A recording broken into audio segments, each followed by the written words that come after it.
When you lock eyes with a baby, it's hard to look away. For one thing, babies are fun to look at. They are so tiny and cute and interesting. For another, babies love to stare back. I remember my babies staring at me so hard, with their eyebrows raised and unblinking eyes wide open. They would have killed in a staring contest. This mutual adoration of staring may be for a good reason. When a baby and an adult make eye contact, their brain waves fall in sync, too, a new study finds. And those shared patterns of brain activity may actually pave the way for better communication between baby and adult. Babies make more sweet, little sounds when their eyes are locked onto an adult who is looking back. The scientists reported the results online November 28 in the Proceedings of the National Academy of Sciences. Psychologist Victoria Leong of the University of Cambridge and Nanyang Technological University in Singapore and colleagues invited infants into the lab for 2 experiments. In the first, the team outfitted 17 8-month-old babies with EEG caps, headwear covered with electrodes that measure the collective behavior of nerve cells across the brain.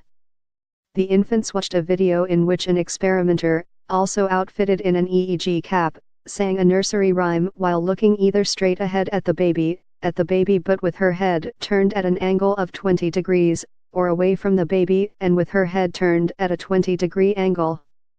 When the researcher looked at the baby, either facing the baby or with her head slightly turned, the baby's brains responded, showing activity patterns that started to closely resemble those of the researcher. The second experiment moved the test into real life.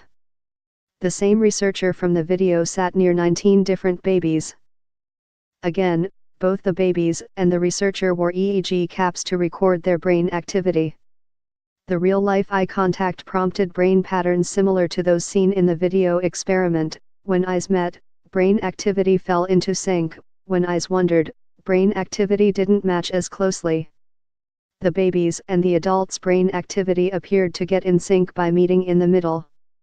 When gazes were shared, a baby's brain waves became more like the researchers, and the researchers more like the babies. That finding is giving new insights into infants' amazing abilities to connect to, and tune in with, their adult caregivers, Leong says. What are simpatico brain waves actually good for, you might ask? Well, researchers don't know exactly, but they have some ideas. When high school students' brain waves were in sync with one another, the kids reported being more engaged in the classroom, a recent study found. And when 2 adults reach a mutual understanding, their brains synchronize, too, says another study.